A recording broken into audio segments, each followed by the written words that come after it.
What year did you go into the Marine Corps? November. I went in May of '68. Uh, I was crazy enough to spend June, July, and August at Parris Island, Yeah. which was certainly an introduction. And being from the South, I was used to the heat, but they import heat, I think, into Parris Island in June, July, and Well, August. they got to get you ready for South Vietnam, I guess. Correct. Uh, So, and then I got to Vietnam in November of '68. November 68.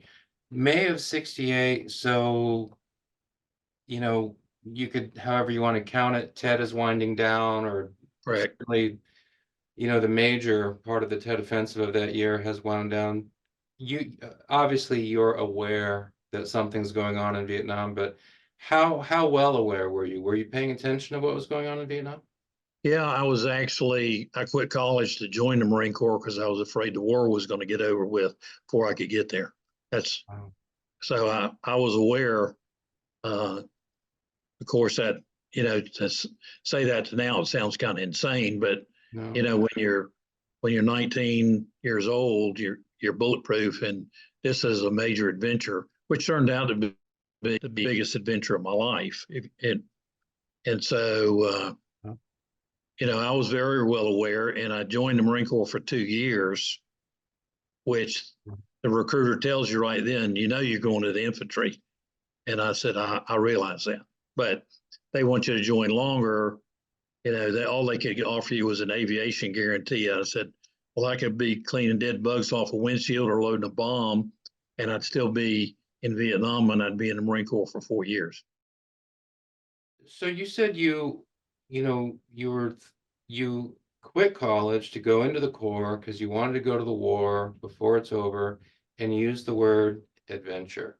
And as you Right. look back on that 19-year-old, is that apparently that's the primary motivation? I mean, was there anything also about, stopping communism? Absolutely. So that The was part biggest of it thing, as well. yeah, yeah, because and my dad was in the Navy in World War II.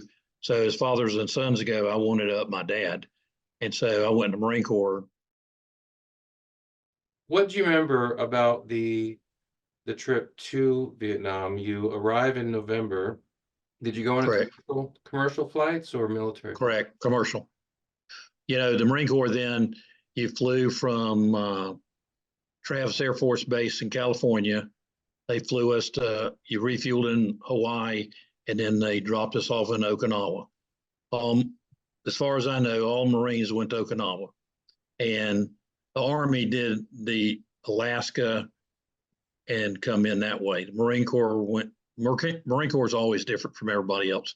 So we went to Okinawa. We stayed at Okinawa for a couple of weeks to form, and then they flew you in commercial from Okinawa into Da Nang, where as far as I know, most Marines flew into. Yeah. Let's put you on that plane, that trip from Okinawa to Da Nang. Funny, of course, I have funny stories. Over the years, you tend to block out bad stuff. There weren't any bad memories on the flight in, but the whole plane, 707, big aircraft, is full of young, dumb Marines. Well, the flight attendants, stewardesses, they they knew what to do because they came by super gracious to everybody, but they picked out in my flight, they picked out looked like the least romantic type, maybe a little goofy. Well, the closer we got in, they all got around him and rubbed his hair, and made a big deal. And all the guys were cheering, and it was a joyful thing because they knew as soon as wheels touched down, it was going to be a lot more tension. But they entertained us in a very professional manner, and till we were close, and then we got there, and you flew in, you disembarked, and you got off the tarmac, and they left. Looking back on it, I mean, do you interpret that as they were not just passing time, but they were consciously Correct. trying to take your minds off of what was coming? Absolutely. Absolutely. They were very professional. they knew exactly what they were doing. They were entertaining a bunch of 19, 20-year-olds that were going into danger. What was your own thinking at that time? You joined the Marine Corps because you want to get into this Vietnam adventure, and now here you are. You're a half hour from landing in Da Nang. So insofar as you can, recall what your own state of mind was at that time, was it still looking forward to this adventure? Was it trepidation? Yeah. Was it a mixture? No, I was, of course, I was joyful entertaining the show, and luckily it wasn't me they were making a fool out of. But uh, uh, I wasn't too concerned. I knew basically I talked to other guys, you hear the scuttlebutt of what's going to happen. You're going to fly in, you go off, and they take you to transit. Uh, you're not under the assumption that as soon as you land, you're going to be getting bombarded or artillery and everything, because they're flying commercial aircraft in, and there's none burning on the runway or the tarmac, so you think it's relatively safe. So no, I was ready to get this. The sooner I got out and got on the ground, the sooner I'd be leaving in a year. Marine Corps then switched from 13 months to 12 months. So now you had 12 months to do. 12 months. What was your first impression when either when the door of the plane opens up or you take your first step out into the air of Vietnam? What was your first impression of the place? Well, it was humid and there's an odor. What was the odor? Well, they burn the outhouses, the toilets. The outhouses are 55-gallon drums cut in half full of diesel fuel. Right. And it's under a hole, and you crap in that, and then every day Snuffy, the E-Nothing, has to pull those out and burn them. So you immediately got the humidity, but being from the South, coming out of Parris Island, that didn't affect me as much as, it just smells different, looks different. We got there if I remember correctly, we got there in the evening, just at dusk. So, you can't see everything because it's dark. Yeah. And then they move you to transit, which is, bunk beds with nothing. You go in there and that's where you are until the next day when your unit picks you up. When you leave Okinawa, you know where you're going. I did. I knew where I was going to Hotel 27. And so when you get there, then transportation starts coming in and picking you up, who's here for 27 and so forth. What is Hotel 27? Hotel is the company. 2 is a 2nd Battalion, so your hotel company, 2nd Battalion, 7th Marine Regiment. Right. Okay. So, yeah. They would pick you up and then throw you in the back of a 6x, a truck, and tote you off to where you're going. What was the first thing you heard, saw, experienced that drove home to you the fact that you were in a war zone? Golly, probably we were at a place called Dialect Pass, which was on the outside perimeter of Da Nang. There's the air base that was on the coast, and you went in. You had Freedom Hill 327, where Bob Hope did his shows and everything. That was 1st Marine Division headquarters. Then there were bases all the way around Da Nang. We went to Dialect Pass, and it was like you go through the gate and you're in a valley and the hills all around you. Everything, it looks like MASH on steroids, GP mediums thrown over a wood frame. You realize then that, that's where your unit is. So you start realizing, well, here I am, I'm at home for the next 12 months. We didn't stay there, but the unit was home. And when you arrived there, I mean, was it, you could look in the faces of the Marines who'd been there a while, you could look around and see that there had been incoming, that kind of thing? Yeah, and then of course you're assigned to a squad, and everybody there's senior to you. You're the new meat, so you know, you there was a tendency that guys that have been there a long time didn't want to know the new guys, because the chance of being a new guy was you had a major increase until you learned that you were going to be a casualty. So they kind of everybody's last names. So they learn your name and tell you this or that, but they don't want to be friends with you because they don't think you're going to be alive in 60 days. So that's kind of a weird feeling that everybody thinks you're going to be dead pretty soon. Were you aware of that at the time? Yeah, you can't help but know that, because the few new guys and you get together or whatever, and somebody will inevitably say, "Hey, don't take it personal, but we're not going to get real friendly with you until we get to know you better, or you go to the field and they see how qualified you are and so forth." So, so you mentioned this distance, and you hear it a lot from vets. You know, what we experience in the field, what we experience in ambushes and all of that. We see what happens. These new guys come in, they don't know what they're doing. Correct. We don't want to make another friend, and that means losing another friend. So we don't want to do that. Correct. Exactly. So there's that, but then, earlier on you talked about that powerful camaraderie. So you've got both of these things. So the camaraderie, I'm assuming that's formed once you go through something with these guys, and then you look at each other and say, okay, we made it through something pretty bad Well, together. your initial camaraderie is boot camp, Yeah. which is Marine Corps is famous for. And so after you get to Vietnam, you have to, I don't know if you would say reignite that, or, you're around nothing but Marines. So you can't say, well, we're better than Army guys, because you're not around any Army guys. You're only around Marines and your Navy corpsmen. But after you go to the field, of course, and the next batch of new guys, you're no longer the new guy. You're a little bit better than a new guy.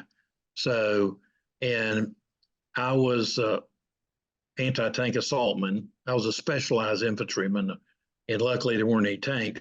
Yeah. But we carried 3.5 rocket launchers when I first got there, which basically shot Willie Peter or white phosphorus for marking targets.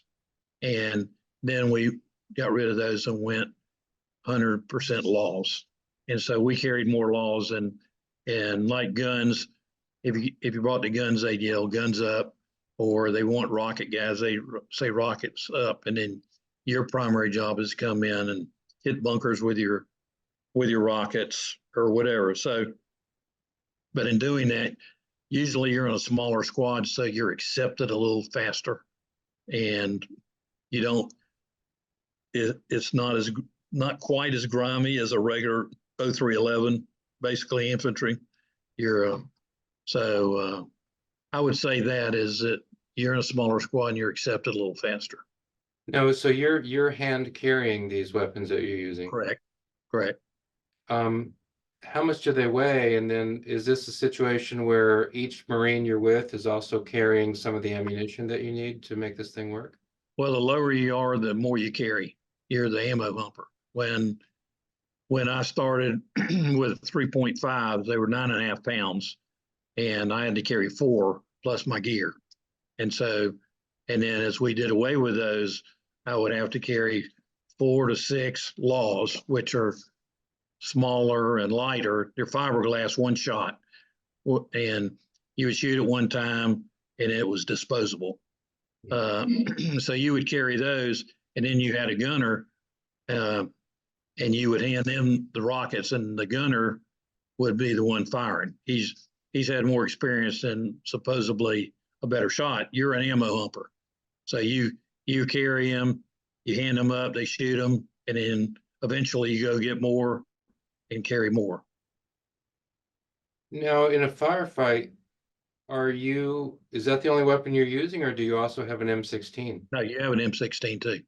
The gunner usually carries a 45, just like a machine gunner. He has a 45 as a personal weapon with an M60.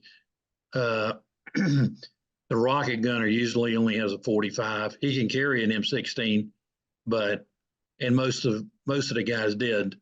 Officers carried 45s, but quickly you learn if you carry a 45 in the open, you're waiting to get shot because somebody's going to snipe you because you're either a gunner or you're an officer.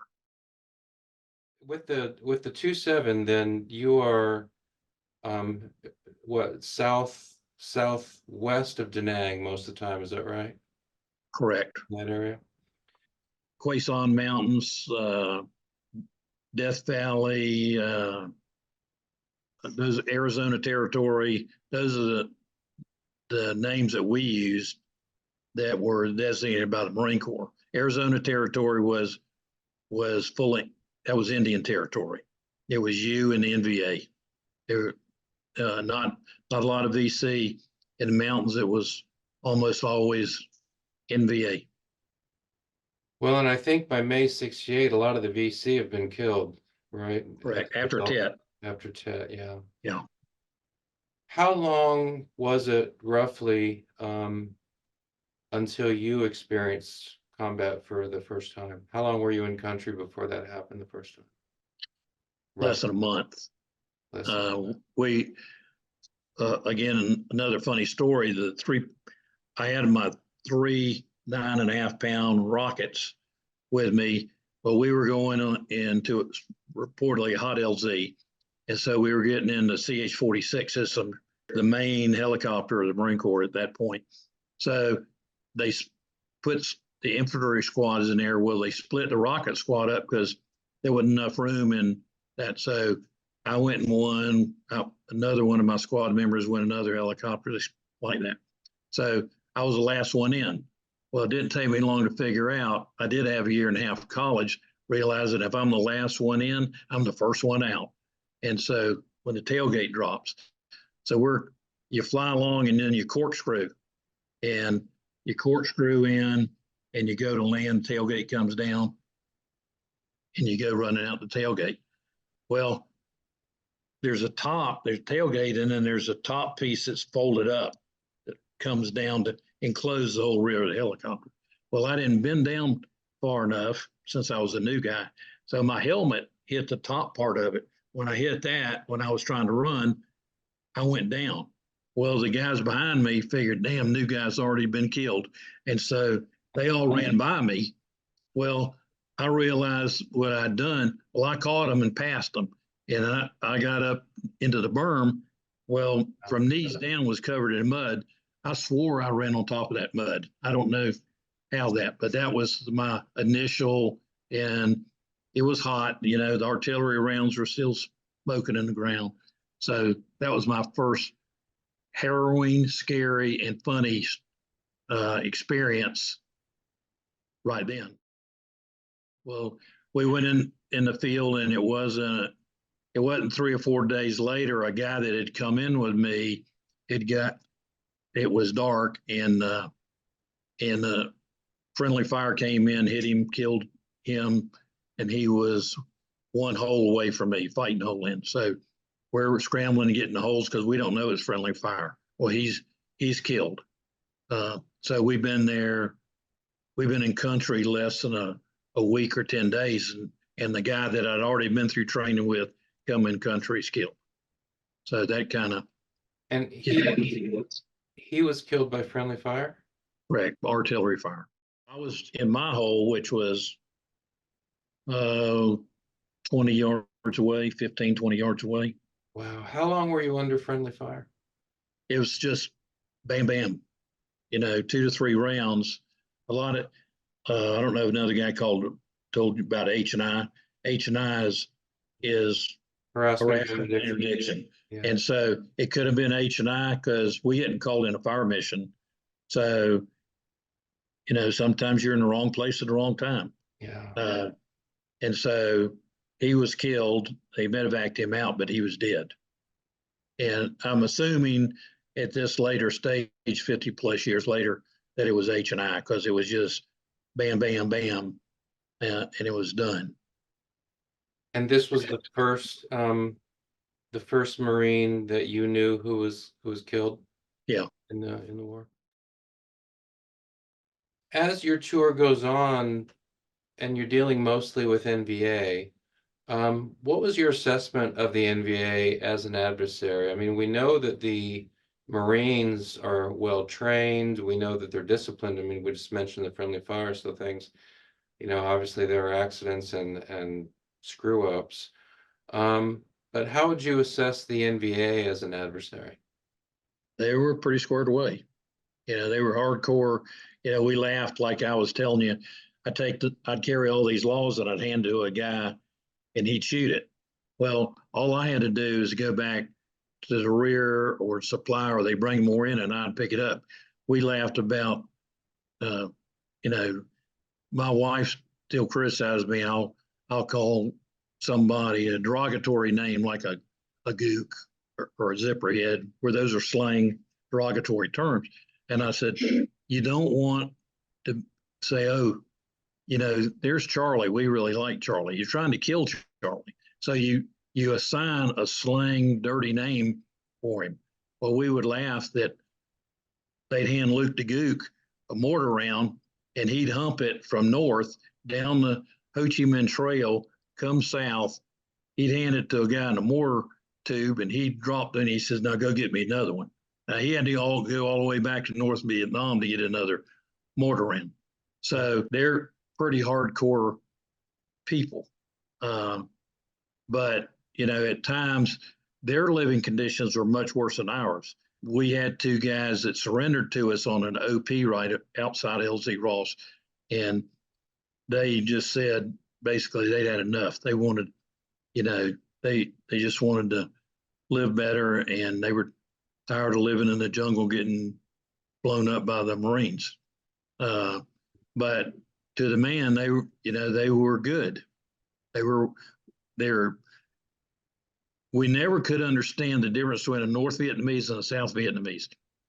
Most South Vietnamese were not military disciplined, or discipline had a structured mentality that had discipline in it, where the North, like that, he would walk all that ways and turn around and go get this, or live in the jungle, where the South Vietnamese were lazy. I'm not saying all of them, but their military were not hardcore. Now you had Vietnamese airborne troops and you had Vietnamese Marines. They were cut above the regular South Vietnamese army, but there wasn't enough of them to make a difference. Did you have many interactions with armed forces or South Vietnamese Marines or We had we had we were helicoptered in this area when they told us to go out to this island, and it was in coordination. South Vietnamese was with us. Well, all of us, we had orders to go check this island. Well, we all knew the island was going to be mined. We were going to go out into a minefield. Well, sure enough, we're going out towards this island, and we see all these booby traps and mines. And so we tell, my squad was the last American squad. We point, obviously a language barrier, and we point to the guy and show that this log was booby trap. Well, my guys, I was standing there with my guys, and I told the Vietnamese guys to wait. I told mine, I said, get away, because they're fixing to blow themselves up. Well, sure enough, the guy stepped on the log, even though we said, we made it pretty clear. Well, he did that. Well, they called medevac in. Well, 4 of them take the guy on. Well, another 10 of them run on the helicopter and they won't get off. That was typical. So many is they get on there and they hang on the wheels, and the crew chiefs had to throw them off like that. And that just didn't happen with the military force.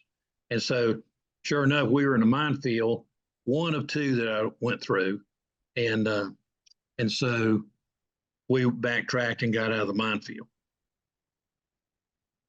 How did that strike you at the time? Because, you're dealing with an adversary, NVA discipline. I mean, some will give up, right? But Correct. generally speaking, disciplined, incredibly tenacious. This Correct.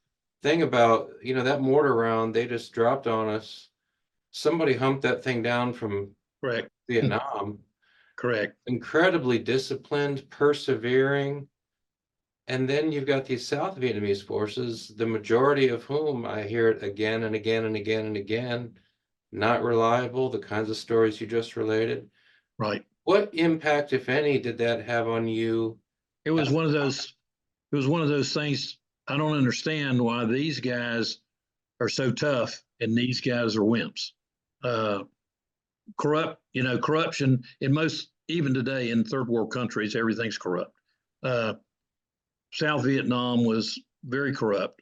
I'm certain some of it in North Vietnam, but the corruption was either allowed by the government from, or you didn't live. You did it their way, or that was the end of it. South Vietnamese, everything was corrupt, payoff.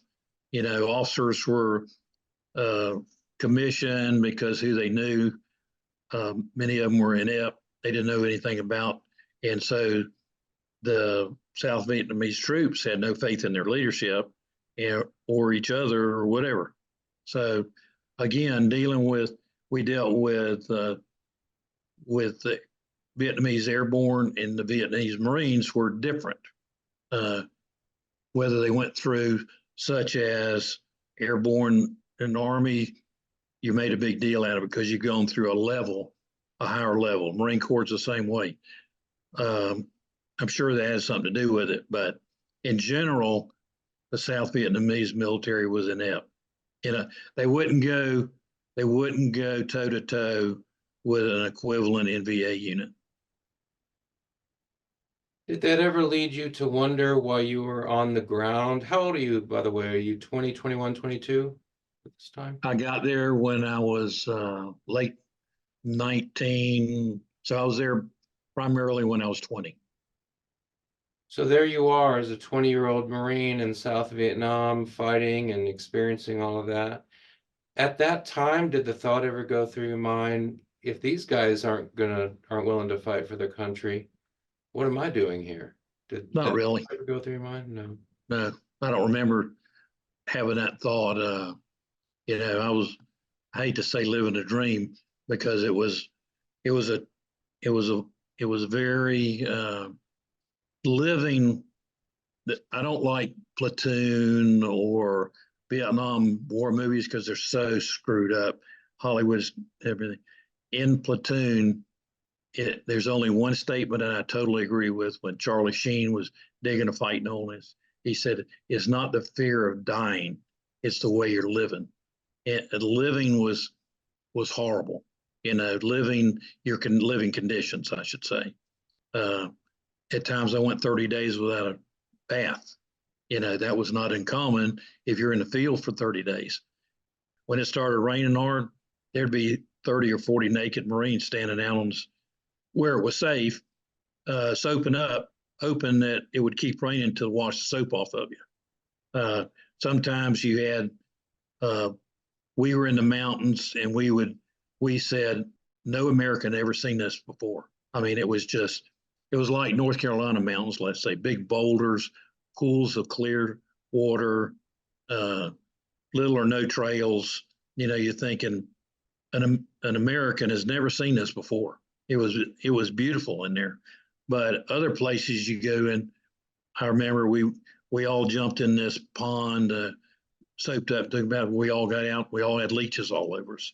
So you got leeches in the areas that you can't reach. So your buddy has got to take a cigarette and detach the leeches from your testicles or your buttocks or your back and everything like that. Right, burn the leeches off with the cigarette. It touched their head and they release, and then it wouldn't keep. If you pulled it off or whatever, the solution that they had in their mouth, you would still bleed out. You would bleed more. If you touched it and they backed out, then you didn't bleed as much.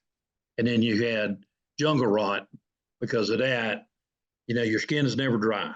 You're always wet. You scratch your skin and then it would pus up and everything. So guys have scratches and everything. Those are the living conditions. Your clothes, if you're in the field long enough, your clothes would rot off. They'd bring in, and resupply they would bring in more utilities for you. But I mean, that's the way you lived.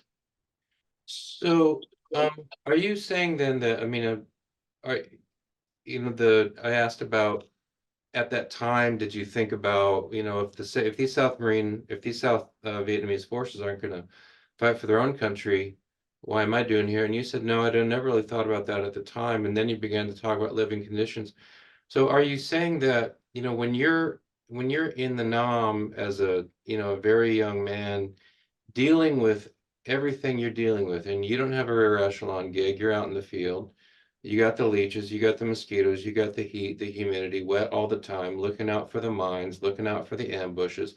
It's relentless. The snakes, Right. all the scorpions, everything that is coming at you. You've got I don't know, did you have elephant grass where you are? Yeah. That stuff is cutting you up, all this. Correct. And is what you're saying that you've got so much stuff to worry about all the time, you're just not really thinking about Correct. big order questions. It's like every Correct. question you're dealing with is like something right in front of your face, and Right. that's When it. are we going to stop? When can I eat? Am I going to run out of food or run out of water? I never ran out of water in Vietnam because I carried 6 canteens. Uh, so that's 2.5 pounds apiece. So I carried, two on my rucksack, and then my deuce gear, 782 gear, which is your Army called it LB, load bearing equipment, your suspenders with a cartridge belt. I carried 4 canteens on that. I carried 36 magazines. Uh, so plus 2 bandoliers. I carried almost 900 rounds. So all that's heavy, but I wasn't going to run out of bullets and I wasn't going to run out of water. Yeah, that was, I hate to say a fear, but that was a precaution I took. Uh, and most guys were like that uh, because you get someplace and it was easy to go through a quart of water uh, when it's 100 degrees, humidity's 100% or so. When it went at night, if it went down to 85 degrees or 90, we'd freeze our ass off. We were going in the mountains and we were climbing this mountain once, and Marines going in the field are like a herd of elephants. Marines are not quiet. They're cussing, they're screaming, they were taking their anger out on the mountain, and a lot of times the NVA will either know you're coming, they'll say, these are Marines coming, we're getting the hell out of here, or they would try to fight. Most of the time they hauled ass because I said, these guys are pissed off already. So we climbed up and we would climb up this mountain, literally pulling ourselves up on vines, and you get up and you slide down. Well, everybody was so mad. We got to the plateaus at the top, and as far as I know to this day, everybody went to sleep. There was nobody awake all night. Now, it was so dark, literally, you could not see your hand in front of your face. So if they found us and snuck up on us, I don't think they could have done that. Which they're pretty good at that. But when I woke up in the morning and I looked around, there wasn't a single Marine awake. Guys had worn themselves out. Now that's the only occasion that's ever happened. There was always somebody on watch, but either that was the hell with this, I'm going to sleep, or they just collapsed because that was one of the roughest climbs we'd ever done because it was so aggravating. You'd get ahead 3 feet and you slide back 2, or you get ahead 1, you slide back 3. So it just, and yeah, guys were yelling and everything. They were acting like Marines. What was the point of that particular mission? Why are you heading to the top of this mountain? Is it interdiction of We're, the Ho Chi Minh Trail or something? Or yeah, well, we're in the mountain looking for the NVA, but for some reason that was our nightly objective. So we were there, but you couldn't tell till we got there and had committed that first of all it started raining, so it was like a clay material. Uh, so how slippery, let's say Georgia clay is, and that's how you would slip and slide. So that was where we were supposed to be because you now we're going back to H&I. You don't want to be in the wrong place during the night because H&I is firing where you're not supposed to be. If you're where you're not supposed to be, then you have a chance. I don't know what the probability of getting hit with H&I. One of the most significant days is on the 15th of August in '69, we did a battalion motor march. That's 4 rifle companies plus H&S company in a truck convoy from Da Nang south, hung a right, and went to LZ Baldy. So that was the entire day. Now, the dust signature on that motor march had to be 50 miles. So there's no way anybody, Ray Charles could have seen us coming. It was, and so we stopped at LZ Baldy that night because we ran out of daylight.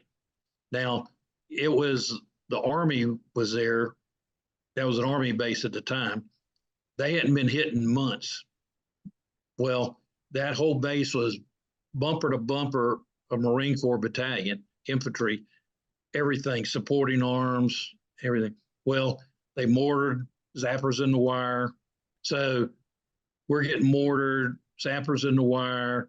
Every bunker in the Army had a M60 on it or a 50 cal Maldives. And then they had an artillery battalion there. Well, in a matter of 15 minutes, they had Hueys circling the base with flares, shooting. And the Marines, we don't have things like that. We're going, wow, look at all this. The Army has all this stuff. Well, they said no Marines on the line. Well, the sappers got in the line. It got inside the line. So my squad, I was a squad leader now. We were sleeping under a semi truckload of 155 ammo, which is not a good place to be in a mortar attack. So we moved in closer inside of the base by a Quonset. Well, it turned out that was Graves registration, which is not a good place to be. But if you're going to be at Graves registration, be alive. So we had a brand new corpsman. Well, we all laid back down going to sleep because they wouldn't let the Marines on the line. The Army was there. So the brand new corpsman walked around and guarded us with his 45 all night when the Marines went back to sleep. So the next morning we went out, there were dead NVA everywhere. So we left there and we drove to LZ Ross. Well, when we got off the truck, Bravo or hotel went one way. Every infantry company went in a different direction on the compass, east, west, north, and south. We humped off. And because Ross was small, and so we went off, and then there were OPs, observation posts, mountains. Well, we went to one called OP Lion. Well, my platoon humped another minefield and got up on top of that. Well, there were two, when the Army came down, there were 2 NVAs started hollering "Chew Hoy," and they surrendered. And so we called the Army back up. They came back, took them down, and we asked, and we had the lieutenant's radio man went to Vietnamese language school. So he was talking to him, and he said, why did you surrender? Why didn't you go down on the flat land and surrender to the Army or the Marines? He says, because y'all would have just killed us down there. If we were up in a mountain next to you and you killed us, we'd have stunk too bad. And so that's why we knew you would let us surrender. Wow. Makes sense. Yeah. So they took them down. So now this is 10 days after that convoy. Well, they went the unit went into Death Valley. My company, what was left, there was 18 of us left on top of that OP. It was the best place we were ever. You're on top. It was cool. There were no mosquitoes, everything. Well, out of the 18 of us, 15 of us came down with malaria. And so they finally had to abandon the OP because we all got medevac. But we could listen to the rest of the company. We were the relay point because they were on the other side of that mountain range, and their radios didn't reach back to LZ Baldy. So we do that, and we could listen to the lieutenant and our platoon getting decimated there. And there was 5 guys in my platoon that were killed in the first day on the 25th of August.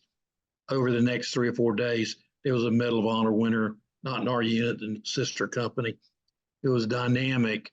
The NVA was not going to, they were not running, they were fighting. They had a bunker complex and we weren't leaving. So I don't know what's worse, being there or listening to what was going on the radio, and your friends dying and you're not there. So That's I what I did wanted. survivor's guilt. A lot of guys did. You know, in Vietnam, any war you have survivor's guilt. I lived and my buddies didn't. Why? That's what I wanted to ask you about. You talked about, I mean, is it harder to be there in the middle of this disaster, this mess, or is it harder to listen? And, I've talked to a number of vets who have this experience of listening on the radio, Right. what's going on. Is it, I mean, this might seem like a stupid question, like, why is that so hard? I mean, obviously it's going to be hard, but is it just because you can hear what's going on, but you're powerless? You can't do anything Correct. about it. There's just, Exactly. You know, these are literally the closest relationships you've had with men your entire life.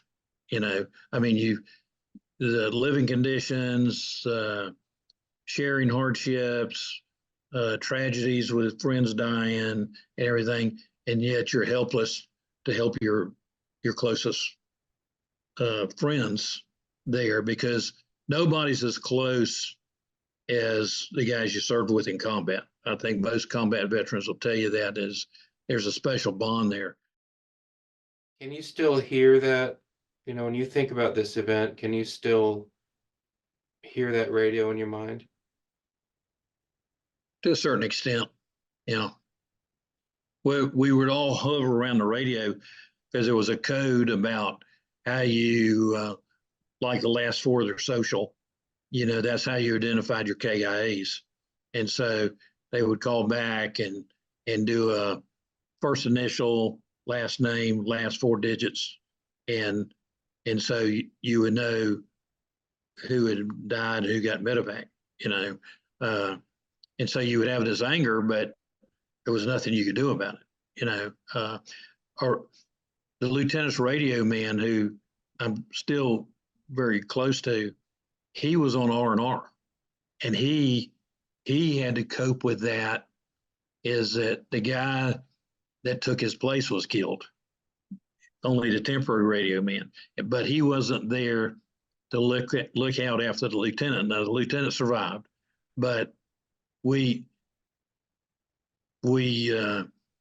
four lieutenants came over together, and three of them died. Our lieutenant was the only one that lived, and so I was a squad leader. So all the squad leaders and the platoon sergeant got the lieutenant and said, we need to talk to you. Says there's two things going to happen. You can listen to us and your chances of survival are decent, or if you don't listen to us, you'll be dead in 30 days. When you come over here with the Quantico mindset, what they taught you that you're bulletproof and you're a second lieutenant in the United States Marine Corps, you're going to die. And so first thing is your appearance. You have to look like us. You can't look like an officer. You have to look like you're an NCO. You have to knock off a little of that polish. If not, a sniper is going to figure out who you are. He listened to us and he lived. All the guys that came with him, every one of those lieutenants died. I only saw one sergeant the whole time. I saw one staff sergeant and one sergeant my whole tour. The rest of us were corporals. Corporals ran everything in my company.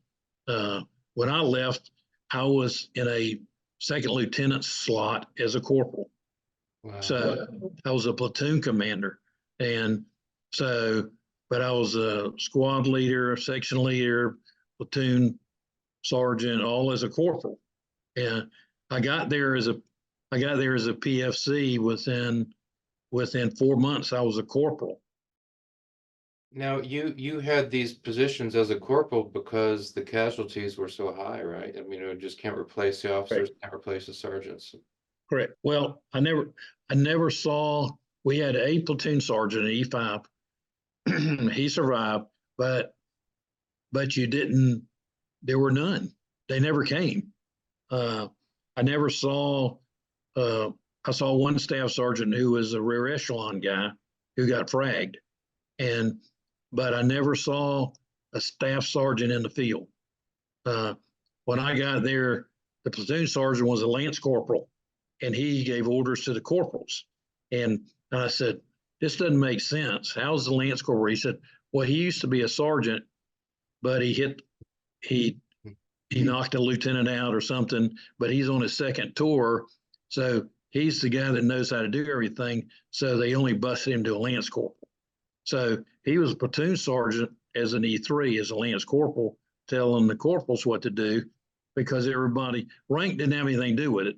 It was knowledge and the position you were in. Rank had nothing to do with who was in charge. It was the guy most likely to get you from point A to point B without anybody getting killed." Why did that one sergeant get fragged? That rear echelon sergeant? Because he was rear echelon, or?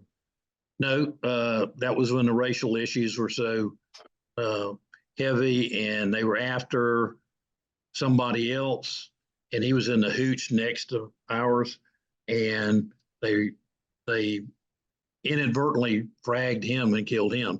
It got so bad when we came to the rear, you had to give up your bags and you had to give up your frags and everything. Well, all of us kept a mag, hid out a mag, because I'm not going to be, if somebody's fragging, I'm not going to be there unarmed in the rear. But it got, at that point, it was so bad, they wanted to unarm you in the rear so there wouldn't be fraggings or killings. And so he inadvertently got killed. They were after some captain or something. So in addition to everything else you got to worry about, this is going on. So you said that you know, you joined the Marine Corps, you're looking for that adventure when you are on the flight from Okinawa to Da Nang, you know, you're ready to go. After you experience, you know, these things that you've been describing, the combat, the environment, the stress, everything that goes along with it, were you one of these Marines who's, you know, at some point now you're just counting the days until I get to this place? Correct. I was ready to, my time to be a short timer, to get out. Not so much as the fear of getting killed, was I just was sick of being filthy and dirty and having amoebic dysentery and having malaria. You just, it's sort of like, I don't give a shit if I'm killed or not. I just wanted, something's going to have to get better.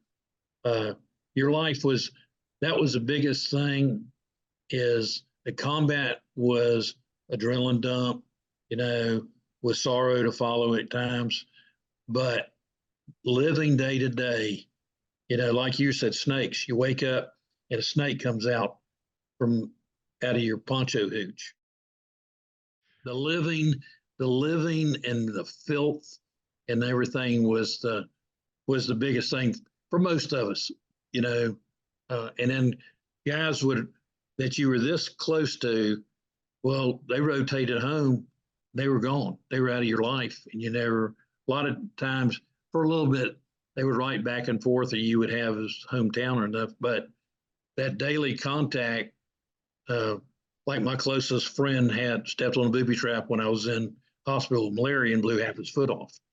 I never saw him again until the first reunion we had.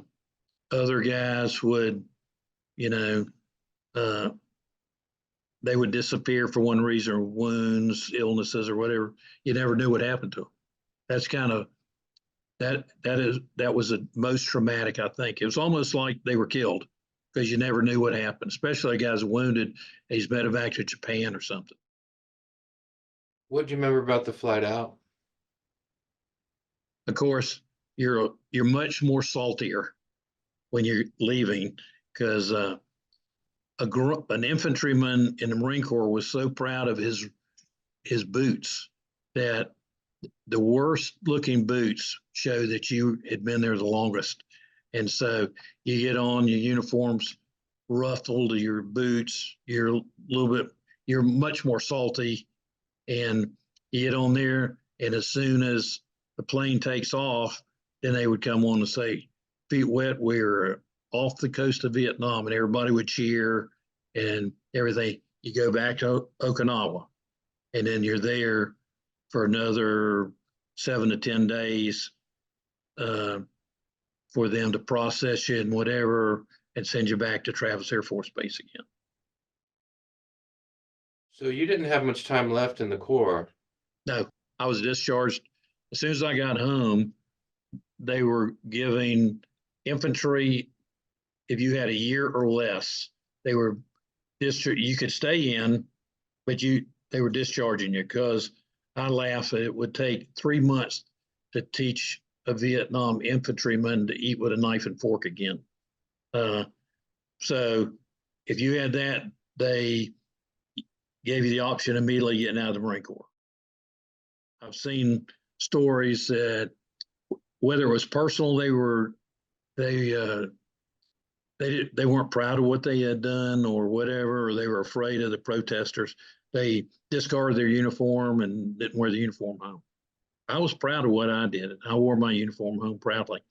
And so my last funny story coming home, I was on an aisle seat on the aircraft, and there were 2 empty seats next to me, so I was fine. So a young girl, a little older than me, came in and sat down. You know, it was casual conversation at first. Then she started going towards anti-Vietnam stuff. Flight attendant / stewardess walked by, and she says, "Marine, is this woman bothering you?" And I said, "Yes, ma'am, she is." She says, "You're in the wrong seat. You need to get up." And she says, "No, I have my ticket. This is my seat." She says, "Your ticket's wrong. You're in the wrong seat. Get up." Put her in the back of the plane. She says, "If anybody else bothers you, you let me know." I said, "Thank you, ma'am." So now, I mean, more than 50 years later, when you look back on that whole Vietnam experience, you look back on yourself as a kid in college, drop out of college because you want to go to Vietnam. You end up in Vietnam, you do your year, you experience combat, you experience all these things that go along with being out in the field in South Vietnam, 1968, 1969. You're on the plane, that young woman's starting to, harass you a little bit. You look back on that whole era now, what do you think about it now? What does it all mean to you now as you look back on it? I am extremely proud of what I did. I have no regrets. It was without a doubt the most influential period of my life. The friends I made, the combat, things like that. Those are things, it affected me in a positive fashion. Like that, I came home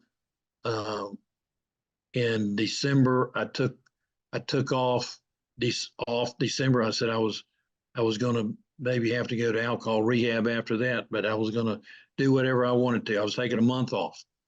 I became a police officer in January, and I was a police officer for 40 years. And so I look back on it. One last story, a positive, very positive thing. When I was in the Guard, we got called up for the first Gulf War.